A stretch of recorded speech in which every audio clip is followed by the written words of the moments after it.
Hello बच्चों, कैसे हो आप सब। आज हम एक नया चैप्टर स्टार्ट कर रहे हैं जिसका नाम है प्रोबेबिलिटी। ठीक है। ये आपकी पुरानी वाली एनसीईआरटी में चैप्टर 15 था और न्यू एनसीईआरटी में चैप्टर नंबर 14 है। तो देखते हैं।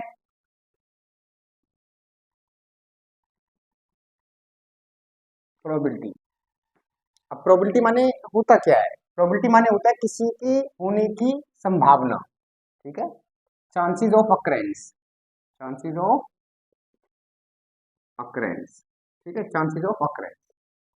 जैसे कि एग्जांपल के तौर पे हम बात करें कि आज बारिश हो सकती है या नहीं हो सकती है, ये प्रोबेबिलिटी वाला केस है। ठीक है।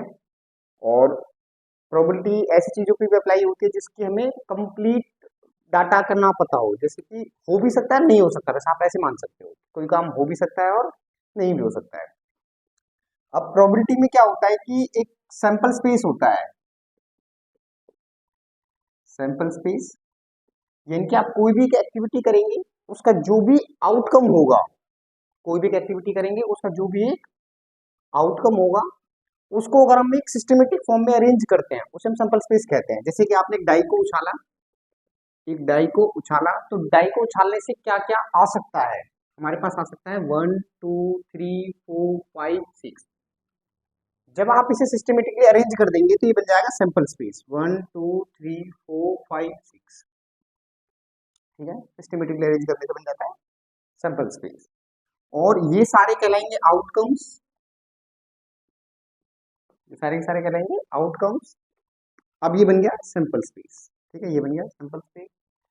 अब इसमें से अगर हम किसी भी आउटकम्स की प्रोबेबिलिटी चेक करें, जैसे कि 6 आने की प्रोबेबिलिटी क्या है, 5 आने की प्रोबेबिलिटी क्या है, 4 आने की प्रोबेबिलिटी क्या है, तो वो कहलाती है इवेंट। ठीक है, जैसे कि हमने एक इवेंट अज्यूम कर लिया। Event outcomes of odd number, यानी कि हमने डाई को उछाला, जो आएंगे वो आउटकम्स बन जाएंगे। उन्हें जब आप अरेंज कर देंगे वो सैंपल स्पेस बन जाएगा। अगर उसमें से आप किसी की भी प्रोबेबिलिटी पूछेंगे तो वो एक इवेंट बन जाएगा। वो क्या बन जाएगा, इवेंट बन जाएगा। A is a event outcomes of a odd number. तो इवेंट क्या हो गया हमारा, ऑड नंबर। अब इसकी प्रोबेबिलिटी क्या होगी, पहले आउटकम्स देखिए हमारे पास कितने हैं। ऑड नंबर कितने होते हैं, 1 3 5। 1 3 5 ये हमारे ऑड नंबर होते हैं। तो प्रोबेबिलिटी ऑफ ई इवेंट, इस इवेंट की प्रोबेबिलिटी क्या होगी, तो लिखा जाएगा desirable outcomes by total outcomes. Total outcomes यानी कि जब वो डाई को उछाला जाएगा तो टोटल आउटकम्स कितने आएंगे हमारे पास, तो उस टाइम टोटल आउटकम्स आ रहे हैं हमारे पास 6। और जो हम चाहते हैं डिजायरेबल जो है हमारे पास, डिजायरेबल वो कितने आउटकम्स है, वो है हमारे पास 3। ठीक है। जब आप इसको सिंप्लीफाई करेंगे, 3 1 जा 3, 3 2 जा 6, 1/2 आपकी प्रोबेबिलिटी आ रही है। ठीक है। आप इसको परसेंटेज में भी बता सकते हैं। कैसे भाई, 1/2 इंटू 100 करेंगे तो ये आ गया 50%। यानी कि ऑड नंबर आने की प्रोबेबिलिटी कितनी है हमारे पास, 50%। ऑड नंबर आने की प्रोबेबिलिटी कितनी है हमारे पास, 50%। और बाकी अगर आप रेशियो में बताना चाहें तो ये होगी। ठीक है। इस पूरे कंक्लूजन में एक चीज सामने आती है कि probability of an event is greater than equal to less than equal to 1। Greater than equal to 1, less than equal to 1। ठीक है। यानी कि आपकी 0 से बड़ी होगी प्रोबेबिलिटी और 1 या 1 से छोटी होगी। ठीक है, 0 से बड़ी होगी और 1 या 1 से छोटी होगी। एक ग्रेटर देन 0 और लेस देन इक्वल टू 1। अब यहाँ पर बीच में जितने इवेंट्स की आंसर आएंगे वो सारी प्रोबेबिलिटी कहलाएंगी। अगर मान लो किसी की प्रोबेबिलिटी 0 आ जाए या किसी की प्रोबेबिलिटी 1 आ जाए तो क्या होगा। अगर किसी इवेंट की प्रोबेबिलिटी 0 आ रही है तो वो कहलाता है impossible event. Impossible event. Okay. और अगर किसी की प्रोबेबिलिटी 1 आ रही है तो वो कहलाता है श्योर इवेंट। Sure event.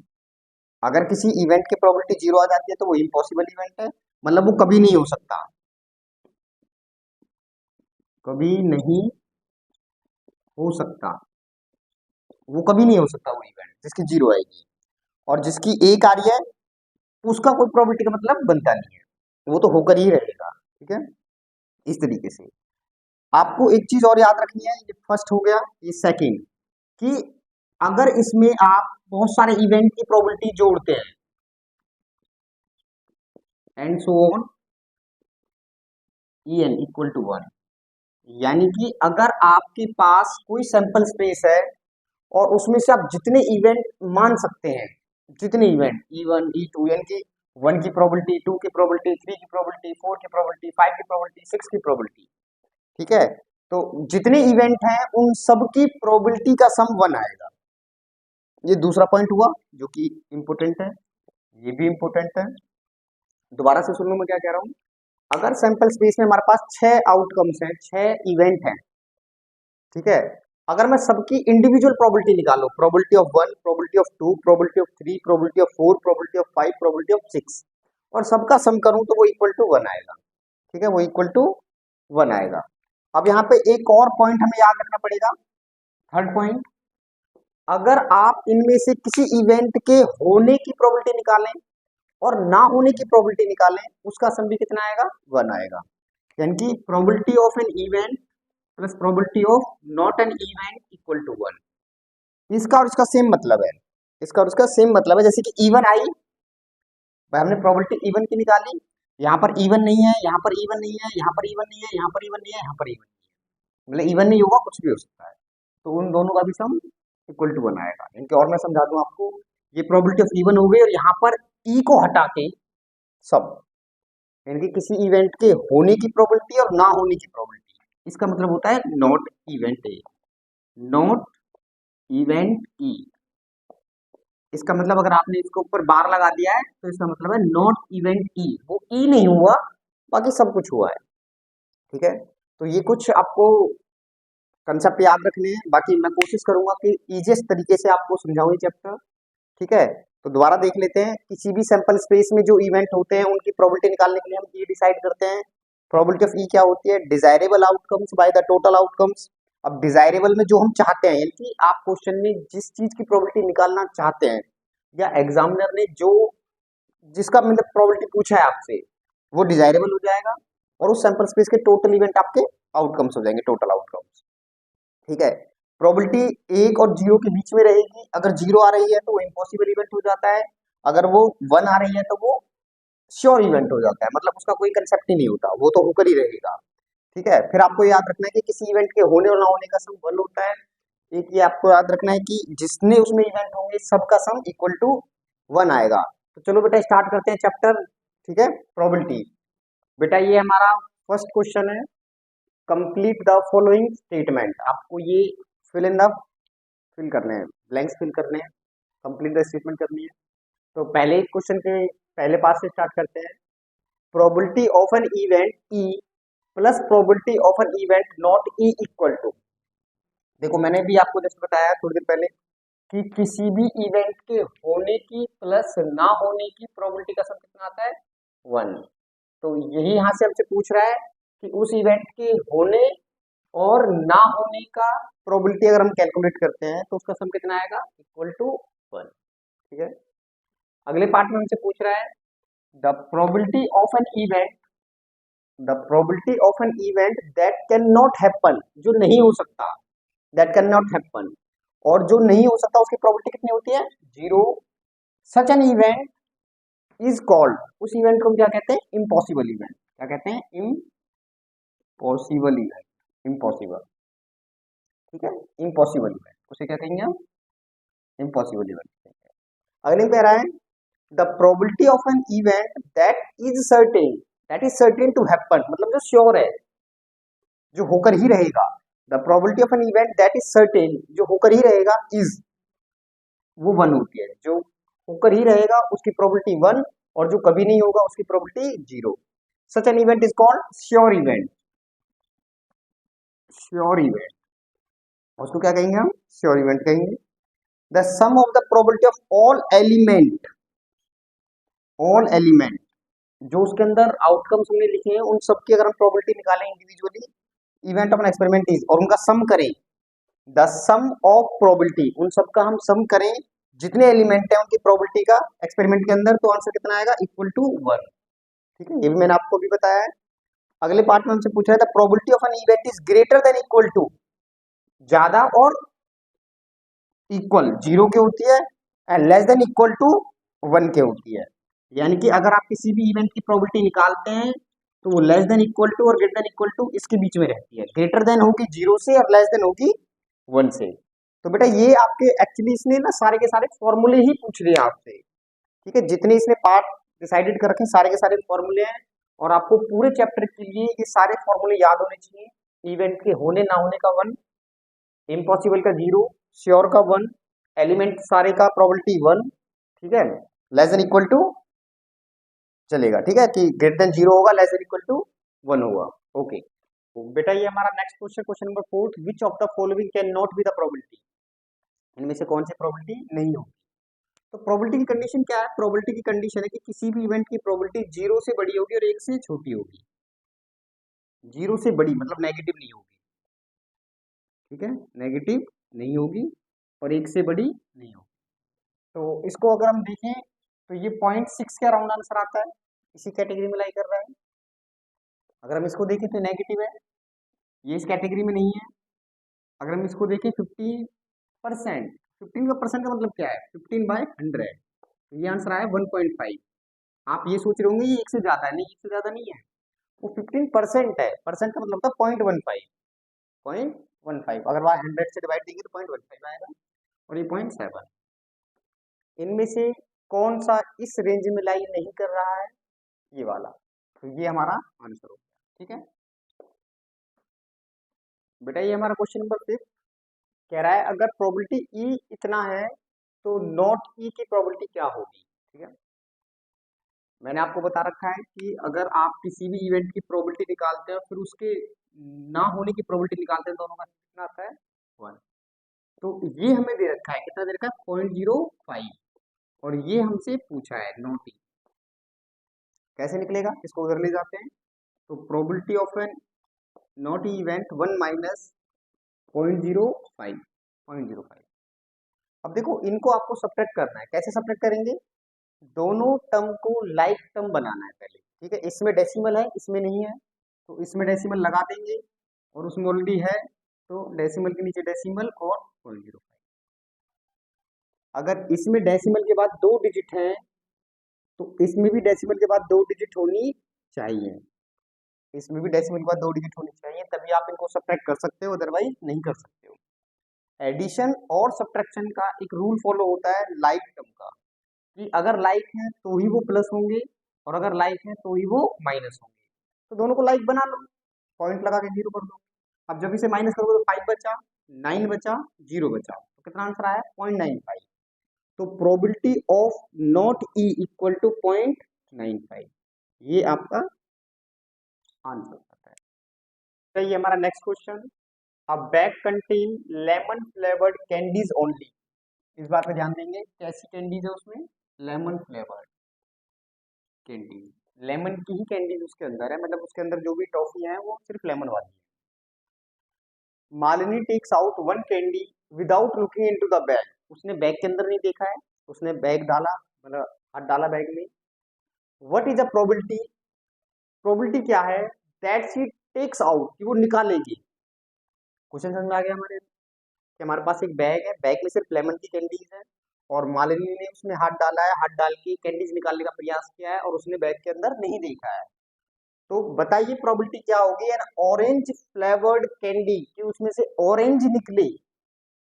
आप एक बात सोचिए, जब उसमें ऑरेंज है ही नहीं तो निकलेगा कहां से, जब ऑरेंज है ही नहीं तो निकलेगा कहां से। तो अगर मैं इस इवेंट को ई इवेंट मान लेता हूं, orange flavoured candies takes out, तो इसकी प्रोबेबिलिटी कितनी आएगी बेटा, इसकी प्रोबेबिलिटी आएगी 0। जब वो है ही नहीं तो निकलेगा कहां से, है ना। और जिसकी प्रोबेबिलिटी 0 आती है उसे क्या कहते हैं, इम्पॉसिबल इवेंट, उसे क्या कहते हैं हम, इम्पॉसिबल इवेंट। तो ये कैसा इवेंट हो गया, इम्पॉसिबल इवेंट हो गया। पहला क्वेश्चन हो गया हमारा। दूसरे क्वेश्चन को देखते हैं, अ लेमन फ्लेवर्ड कैंडी हाथ डाला, बैग में से कैंडी निकाली और वो लेमन की निकले। जब सारी की सारी उसमें लेमन की है तो लेमन की निकले, इसका क्या मतलब हुआ भाई? अगर हम इस इवेंट की प्रोबेबिलिटी निकालते तो आंसर कितना आएगा? 1, क्योंकि इसमें सारी की सारी ही लेमन है। ठीक है, अगर हम इसकी प्रोबेबिलिटी निकालते तो आंसर कितना आएगा हमारा? 1, क्योंकि बैग के अंदर कोई और फ्लेवर्ड है ही नहीं, सिर्फ लेमन है। तो ये कैसा कहलाएगा? Sure event. ये कैसा कहलाएगा बेटा? Sure event. ठीक है, तो ये आपका क्वेश्चन यहाँ पे होता है कंप्लीट। बेटा ये हमारा नेक्स्ट क्वेश्चन है। It is given that a group of 3 student, 3 बच्चों का ग्रुप है। The probability of 2 student having the same birthday is not having the same birthday is. ठीक है, मतलब 3 बच्चों में से 2 बच्चों का एक दिन जन्मदिन ना होने की प्रोबेबिलिटी ये है। What is the probability that the 2 student having the same birthday? अब अगर हम एक ई इवेंट मानते हैं, 2 student having the same birthday, 2 students 2 student have the same birthday. तो क्वेश्चन में क्या गिवन है? क्वेश्चन में गिवन है ई नोट दे रखा है 0.992 और क्या हमसे पूछा है?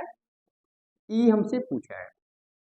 अगर हमने मान लिया कि 2 बच्चों का जन्मदिन एक ही दिन आने की हमने इवेंट को ई डिसाइड किया है, तो क्वेश्चन ने क्या दे रखा है? ई नोट। और क्या पूछा है? ई।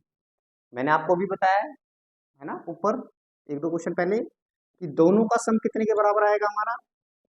दोनों का सम आएगा इक्वल टू 1। जो दे रखा है उसे लिखेंगे। कितना दे रखा है? 0.992 इक्वल टू 1। तो यहाँ से ई की वैल्यू कितनी आ जाएगी? ई की वैल्यू आ जाएगी 1 माइनस 0.992, 0.992। ओके, अगर हम इसको सब्ट्रैक्ट करें तो कितना आंसर आएगा? देखो मैं आपको अलग बता देता हूँ, 1.000.992। इसमें डेसिमल के बाद 3 डिजिट, तो उसमें भी डेसिमल के बाद 3 डिजिट, फिर माइनस करिए, कितना बचेगा? 8008। ठीक है, तो आंसर कितना आएगा हमारा? 0.008। ये हमारा आंसर होगा। ओके, हमारा next question. A bag contain 3 red ball, 5 black ball, ball is drawn at random from the bag. What is the probability that the ball is red or not red? ठीक है, इस question को समझते हैं। इस question में हमसे क्या करा है? एक बैग है हमारे पास और उस बैग में 5 रेड बॉल है, सॉरी 5 ब्लैक बॉल है, 5 ब्लैक बॉल है और 3 रेड बॉल है। ठीक है, 5 ब्लैक बॉल है, 3 रेड बॉल है और आपने रेड बॉल निकाली है। तो रेड बॉल की प्रोबेबिलिटी क्या होगी? रेड बॉल की प्रोबेबिलिटी क्या होगी? तो डिजायरेबल बाय टोटल।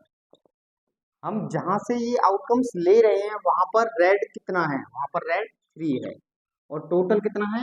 8 है, तो ये इसकी प्रोबेबिलिटी आ जाती है। ठीक है, अगर हम नॉट रेड की बात करें तो रेड ना निकले तो कौन निकलेगी? Black.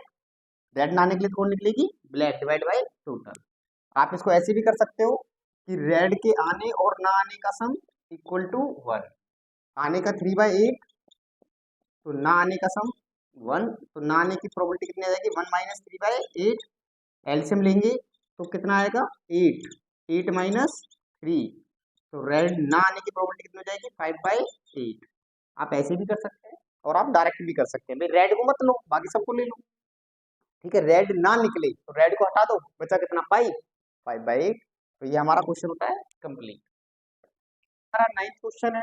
A bag box contain red marble, white marble and green marble. हमारे पास एक बॉक्स है जिसमें 3 तरह के मार्बल रखे हुए हैं। देख लेते हैं। 5 रेड मार्बल है, तो 5 रेड मार्बल हो गए, 8 व्हाइट मार्बल हो गए और 4 ग्रीन मार्बल हो गए। ठीक है, और आपको इनमें से टेकन आउट एक मार्बल निकाला है random. What is the probability that taken out होगी? उसकी प्रोबेबिलिटी क्या होगी? तो पहला वाला क्वेश्चन में रेड की प्रोबेबिलिटी बतानी है। ठीक बेटा, देखो हमारे पास अगर हम बात करें रेड मार्बल कितने हैं? 5, व्हाइट कितने हैं? 8 और ग्रीन कितने हैं? 4। टोटल मार्बल कितने हुए हमारे पास? 13 और 4 17। ठीक है, 13 4 17 मार्बल है हमारे पास टोटल। तो रेड की प्रोबेबिलिटी क्या होगी, प्रोबेबिलिटी ऑफ रेड, तो रेड कितना है हमारे पास बेटा 5, रेड कितना है 5 और टोटल कितना है 17, तो ये इसका आंसर हो गया। दूसरे में हमसे क्या पूछ रहा है, व्हाइट की प्रोबेबिलिटी क्या होगी, तो व्हाइट की प्रोबेबिलिटी के लिए व्हाइट मार्बल कितना है हमारे पास 8 और टोटल कितना है 17, ये इसका आंसर हो गया। ठीक है, थर्ड में हमसे क्या पूछ रहा है, not a green, not a green, तो ग्रीन को मत लो भाई, ग्रीन ना लेके कितना बचा आपके पास डिजायरेबल 13, डिजायरेबल कितना है 13 और टोटल कितना है 17, ये इसका आंसर हो गया। ठीक है, आप इसको ऐसे भी कर सकते थे, पहले ग्रीन की निकालते और फिर नॉट ग्रीन की निकालते इक्वल टू 1 कर देते, ये भी तरीका आपको यही आंसर देगा। तो बेटर ये है कि जब आपके पास कम डाटा हो, कम इंफॉर्मेशन हो, तो नॉट वाले केस में आप उसे हटा के दूसरे से प्रोबेबिलिटी निकाल सकते हो, जैसे हमने यहाँ पे किया है, हमने नॉट अ ग्रीन के लिए हमने क्या कर दिया, रेड और व्हाइट को ले लिया, रेड और व्हाइट और बटे में टोटल। ठीक है बेटा, तो ये क्वेश्चन है कंप्लीट होता है हमारा। हमारा नेक्स्ट क्वेश्चन है, a piggy bank contain 100 50 paise coin, 50 1 rupees coin, 20 2 rupees coin and 10 5 rupees coin. It is equally likely that one of the coin will be fall out when the bank is turned upside down. What is the probability देखते हैं। कह रहा है एक छोटा सा हमारे पास bag है, ठीक है, उसमें हमारे पास एक सारे कॉइन्स रखे हुए हैं और वो बैग हमसे गलती से उल्टा हो गया है, उल्टा होने से एक सिक्का उसमें से नीचे गिर गया है, तो वो जो नीचे गिरा है उसकी प्रोबेबिलिटी 50 पैसे कॉइन वाला गिरा है या 5 रुपए कॉइन वाला गिरा है। ठीक है, देखते हैं हमारे पास कैसा कैसा वो है।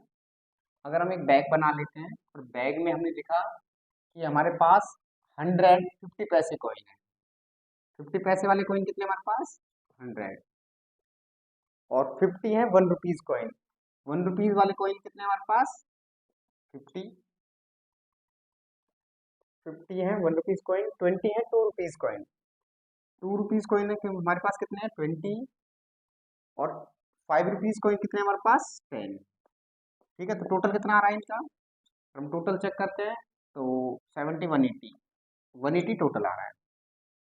ठीक है, इसमें इतना सारा डाटा है हमारे पास और जब ये बैग हमारा उल्टा हुआ, रिवर्स हुआ, बिल भी 50 पैसा कॉइन ये गिर गया, तो ई मान लेते हैं, इवेंट 50 पैसे कॉइन फॉल्स आउट, ये निकल गया, इवेंट मान लिया। इसकी प्रोबेबिलिटी क्या होगी, तो 50 पैसे कॉइन हमारे पास कितने हैं बेटा 100, डिजायरेबल कितना है 100, टोटल कितना है 180, डिजायरेबल बाई 20 ये कटा 10 बाई 18, 2 से 5 बाई 9, तो आंसर आ गया 5 बाई 9, पहले क्वेश्चन का आंसर ये आया। फिर दूसरे वाले क्वेश्चन में हमसे क्या पूछ रहा है कि will not be a 5 rupee coin, वो 5 रुपए वाला सिक्का ना हो, इवेंट क्या मान लें, देखो इसको करने के दो तरीके हैं, आप पहला तरीका ये कह सकते हो सीधा कि भाई 5 रुपए वाला सिक्का ना गिरे, रुपीज 5 रुपीज नॉट कॉइन, तो 5 वाले को काउंट मत करो, इन सबको काउंट कर लो, कितना हो गया 170 डिवाइड बाई 180, तो आंसर आया 17 बाई 18, 17 बाई 18। अगर आप यहाँ से कर रहे हैं तो आप मानेंगे E is a event of 5 rupee coin, is a event of rupees 5 coin. ठीक है, तो इसकी प्रोबेबिलिटी कितनी आएगी बेटा, 5 हमारे पास कितना है 10 डिवाइड बाई 180, कट के आया 1 बाई 18, हमें नोट निकालना है, तो E plus E not equal to 1, E plus E not equal to 1, तो ये 1 बाई 18 हो गया, प्लस में ई नोट हो गया इक्वल टू 1, तो ई नोट की वैल्यू कितनी आएगी हमारे पास 1 माइनस 1 बाई 18, एलसीएम लेंगे तो 18 माइनस 1 कितना आंसर आएगा 17 बाई 18, ये हमारा आंसर है। ओके, ये हमारा नेक्स्ट क्वेश्चन है, a gopi buys a fish from a shopkeeper for his aquarium, the shopkeeper takes out one fish at random from a tank containing 5 male and 8 female, यानी कि आपके पास एक कंटेनर है जिसमें 5 मेल फिश हैं और 8 female fish हैं, ठीक है 5 मेल हैं और 8 फीमेल हैं, what is the probability that the fish taken out from his a male fish, probability किसकी निकालनी है आपको मेल फिश की। ठीक है, तो प्रोबेबिलिटी ऑफ मेल फिश कितनी है हमारे पास 5, टोटल कितनी है 30, टोटल कितनी है 30। तो डिजायरेबल 5 हो गई हमारे पास, डिजायरेबल 5 है और टोटल 13 है, ये हमारी प्रोबेबिलिटी हो गई। ओके बेटा, ये हमारा नेक्स्ट क्वेश्चन है। A game of chance consist of a spinning an arrow which come to the rest pointing at one number 1 2 3 4 5 6 7 8 and these are equally likely outcomes. यानी कि एक आपके पास स्पिनर है और स्पिनर पे ये नंबर लिखे हुए हैं सारे 1 2 3 4 5 6 7 8 और एक पॉइंटर लगा हुआ है, एक पॉइंटर लगा हुआ है। जब आप इस पॉइंटर को घुमाएंगे, ठीक है, तो ये किसी एक नंबर पे आके रुक जाएगा। तो जिस नंबर पर रुकेगा what is the probability that will be point at, वो पॉइंटर किस नंबर पर होगा। तो पहला है 8 पर आकर रुके, ठीक है। अब इस इवेंट की प्रोबेबिलिटी जो होगी, आप देखिए सैंपल स्पेस में हमारे पास क्या क्या है 1 2 3 4 5 6 7 8, सैंपल स्पेस में ये है। तो मैं कहाँ पे चाहता हूँ मेरा पॉइंटर 8 पे आके स्टॉप करे, 8 पे।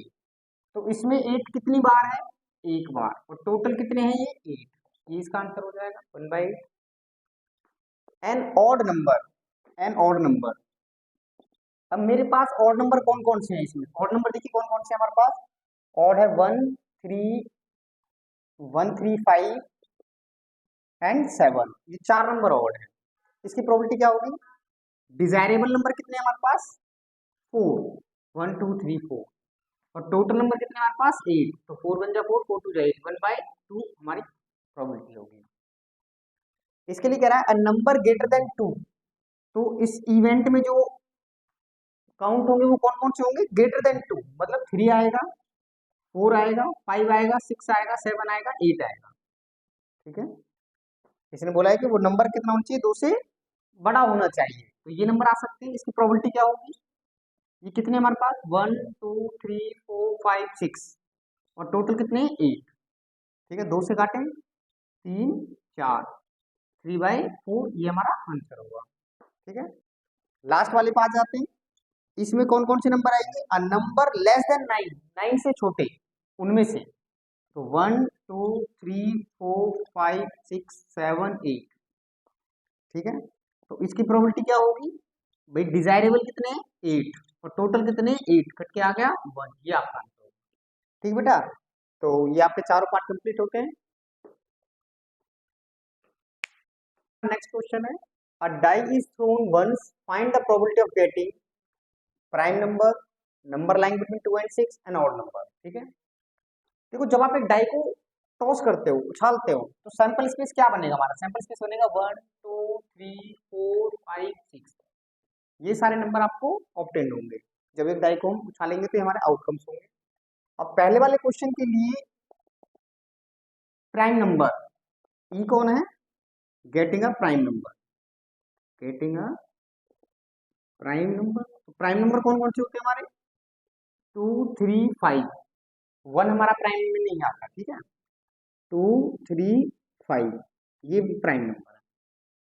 अगर हम इसकी प्रोबेबिलिटी निकालें तो डिजायरेबल कितने 3 और टोटल कितने 6, आंसर आ गया 1/2, ये हमारा आंसर है। अगर हम सेकंड क्वेश्चन की बात करें, कह रहा है नंबर लाइन बिटवीन 2 एंड 6, तो यहाँ पर ई क्या हो जाएगा, number line between 2 and 6, 2 and 6 के बीच में जो नंबर लाई कर रहे हैं वो हमारे ई कहलाएगा। तो इसमें कौन कौन आएंगे 3 4 5, देखो 2 और 6 के बीच में, 2 और 6 के बीच में ये 3 नंबर है 3 4 एंड 5, तो इसकी प्रोबेबिलिटी क्या बनेगी, डिजायरेबल नंबर कितने हैं 3 और टोटल नंबर कितने 6, यानी कि 1/2, ठीक है। अगर हम थर्ड पार्ट की बात करते हैं, थर्ड में कह रहा है एन ऑड नंबर, तो ई क्या होगा, getting an odd number, getting an odd number. तो ऑड नंबर कौन कौन से हमारे बेटा 1 3 5, 1 ऑड नंबर में आता है, ठीक है 1 3 5, तो इसकी प्रोबेबिलिटी कितनी हो जाएगी, हमारे जो डिजायरेबल है वो 3 और टोटल 6, तो 1/2 ये हमारा आंसर होगा, ओके। नेक्स्ट क्वेश्चन है, one card is drawn from the well suffer deck of 52 cards, find the probability, इस सबके में प्रोबेबिलिटी निकालनी, ठीक है। तो पहले इसको हम समझते हैं अच्छे तरीके से। हमारे पास प्लेइंग कार्ड 52 कार्ड्स होते हैं और उसको हम 4 टाइप में डिस्ट्रीब्यूट करते हैं। 4 टाइप में डिस्ट्रीब्यूट करते हैं। जैसे कि पहला मान लेते हैं डायमंड, फिर हार्ट, फिर स्पेड और फिर क्लब। ठीक है। अब आपका डायमंड और हार्ट ये होते हैं रेड कलर के, और स्पेड और क्लब होते हैं ब्लैक कलर के। Diamond, heart, spade and club. ठीक है। अब हम एक कार्ड की कॉन्फ़िगरेशन को पढ़ेंगे, बाकी सब में सेम होगी। इसके अंदर नंबरिंग होती है 1 2 3 4 5 6 7 8 9 10 11 12 एंड 13 कार्ड होते हैं। फर्स्ट वाले को एस कहा जाता है, मतलब नंबर नहीं होता, उसके आगे एस लिखा होता है।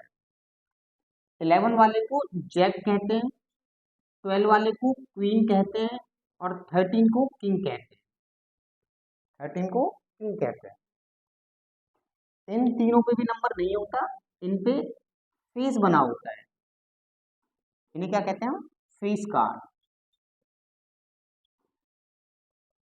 यानी कि इस पर फेस नहीं होगा, इन तीन पर फेस होगा। सिमिलरली इसमें होंगे, इसमें होंगे और इसमें होंगे। ठीक है, बहुत ध्यान से समझना। हमने बोला है कि पहले वाले नंबर को हम एस कहेंगे, 11 वाले नंबर को हम जैक कहेंगे, 12 वाले को हम क्वीन कहेंगे, 13 वाले को हम किंग कहेंगे। जैक, क्वीन और किंग के ऊपर फेस बना होगा, बाकी नहीं होगा।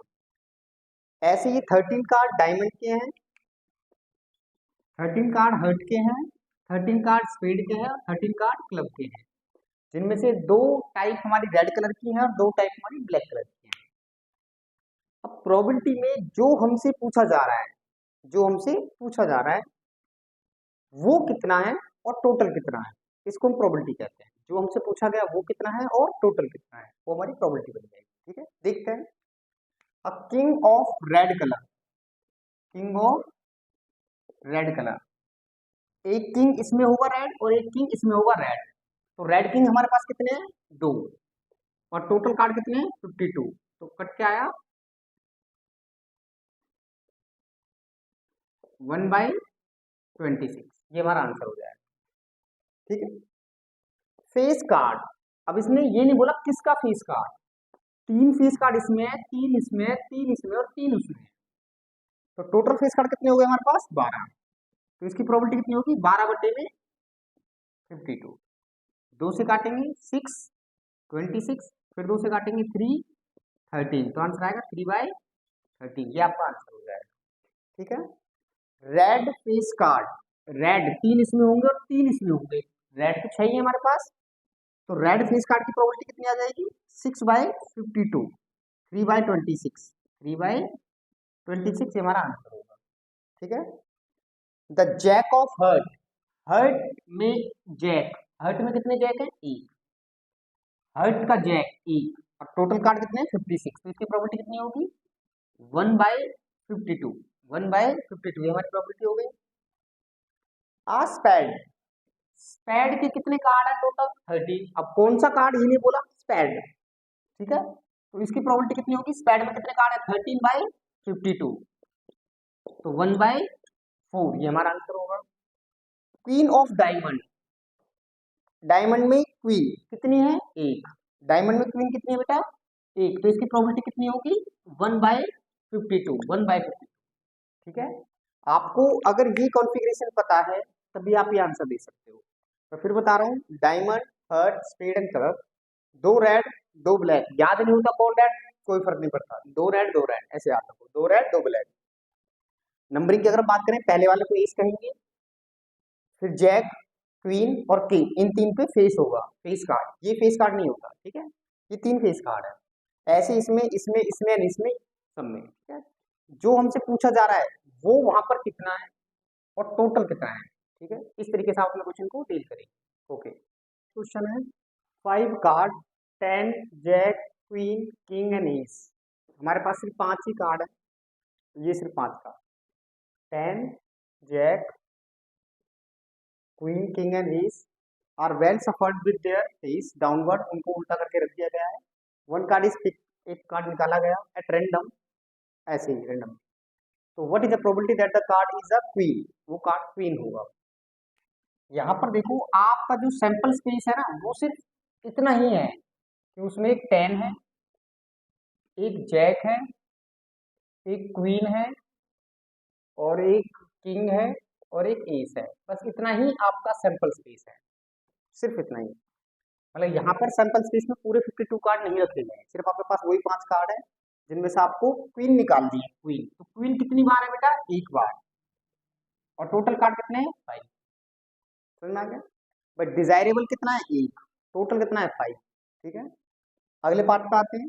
The queen is drawn, queen को निकाला, एंड पुट असाइड, क्वीन को निकाल के बाहर रख दिया। अब मतलब आपके सैंपल स्पेस में से एक कार्ड कम हो गया है। What is the probability that the second card picked up an S, अब जो है वो एस हो। इस केस के लिए आपके पास एस कितना है बेटा? एक। एस कितना है? एक। और टोटल कार्ड कितने हैं? 4। अगर हम बी की बात करें, क्वेश्चन बी के लिए कह रहा है क्वीन, इसमें क्वीन कितनी है? देखो क्वीन तो हम पहले निकाल के अलग रख चुके हैं, अब हमारे पास क्वीन बची ही नहीं है। ठीक है, तो क्वीन कितनी है? 0। और टोटल कार्ड कितने? 4, तो 0 आंसर आ गया हमारा। ठीक है, इनके आपको समझना पड़ेगा क्वीन अब उस सैंपल स्पेस के अंदर रही नहीं है, तो आप निकालेंगे कैसे? इसलिए प्रोबेबिलिटी 0। ओके।